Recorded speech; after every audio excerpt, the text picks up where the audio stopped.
Putin की war mission को दिया समर्थन।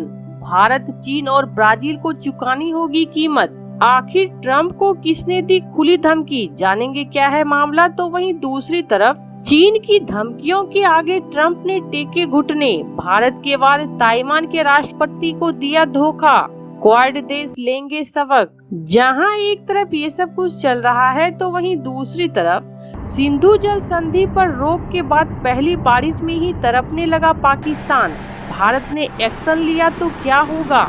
जियोपॉलिटिक्स में बहुत कुछ चल रहा है, जानने को मिलेगा बहुत कुछ। आइए जानते हैं इन खबरों को विस्तार से।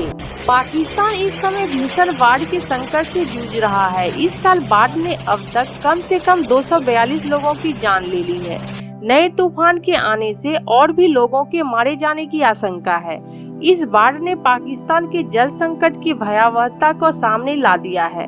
पाकिस्तान का जल संकट केवल बारिश और बाढ़ तक नहीं सीमित रहने वाला है, यह इसके बाद पानी की कमी के रूप में आने वाला है। खास तौर पर जब भारत ने पाकिस्तान की लाइफलाइन कही जाने वाली सिंधु जल संधि को स्थगित कर दिया है।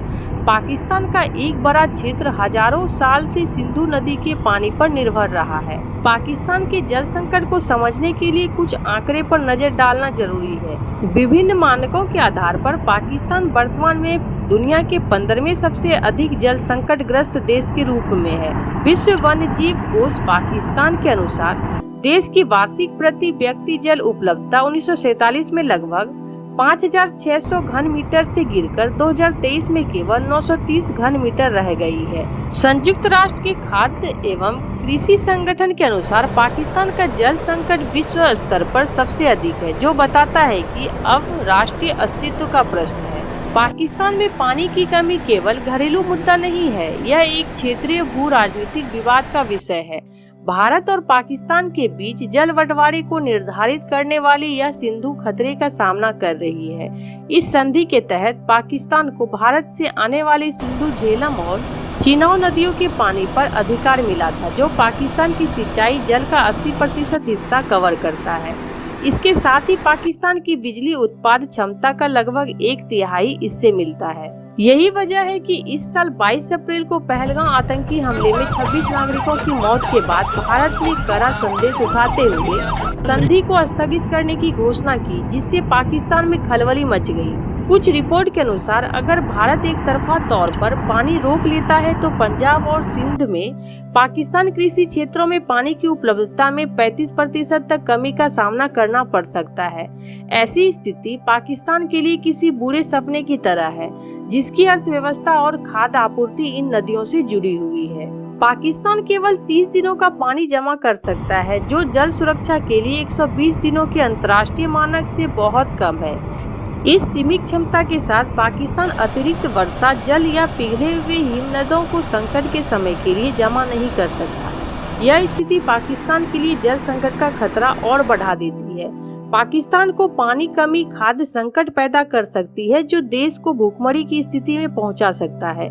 यही वजह है कि पाकिस्तान के प्रधानमंत्री बार बार भारत से बातचीत की गुहार लगा रहे हैं। तो वहीं दूसरी तरफ ऑपरेशन सिंदूर के दौरान पाकिस्तान के सुर में सुर मिलाकर भारत को धोखा देने वाले अमेरिका के राष्ट्रपति डोनाल्ड ट्रंप ने एक और दोस्त देश को धोखा दे दिया है। ताइवान के राष्ट्रपति लाई चिंग-ते पराग्वे, ग्वाटेमाला और बेलीज के दौरे पर जाने वाले थे। ताइवान राष्ट्रपति अमेरिका को न्यूयॉर्क शहर में रुककर वहां के आगे लैटिन अमेरिका के लिए निकलते, लेकिन चीन के दबाव में उनकी इस यात्रा को ट्रंप प्रशासन ने मंजूरी ही नहीं दी। इससे पहले बाइडेन प्रशासन ने ताइवानी राष्ट्रपति की ट्रांजिट यात्रा को मंजूरी दे दी थी। डोनाल्ड ट्रंप के चीन के आगे लगातार सरेंडर करने से क्वाड देश जापान, ऑस्ट्रेलिया और भारत अलर्ट हो रहे हैं और उनका अमेरिका से भरोसा खत्म हो रहा है। कुछ रिपोर्ट के मुताबिक ट्रंप प्रशासन ने यह फैसला ऐसे समय में किया है जब अमेरिका और चीन के बीच संवेदनशील व्यापार वार्ता चल रही है।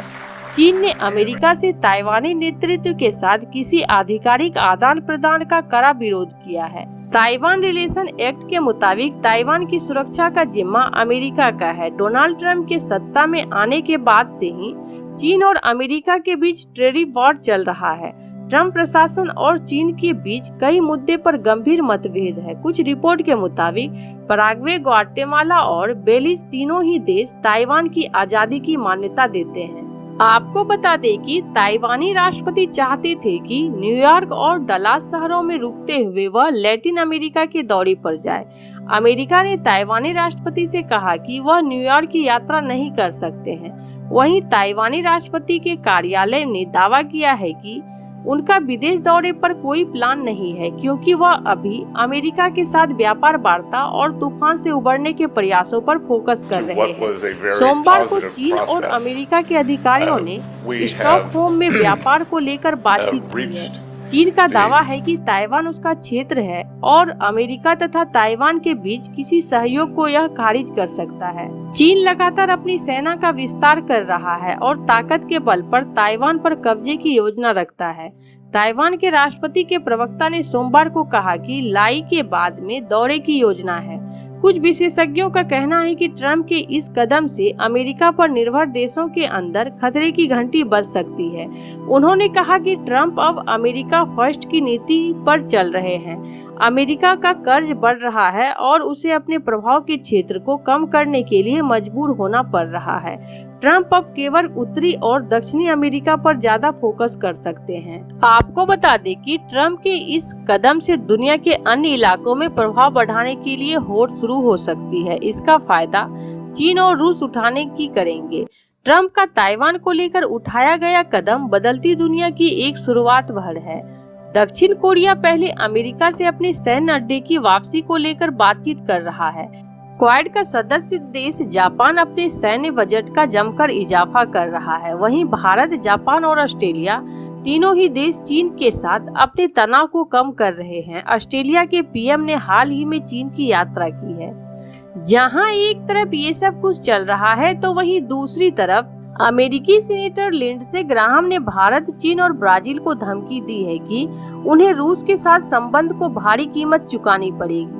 ट्रंप के करीबी ग्राहम ने इसके पीछे सप्ताह ही रूस से सस्ता तेल खरीदने को लेकर भारत, चीन और ब्राजील को धमकी दी थी।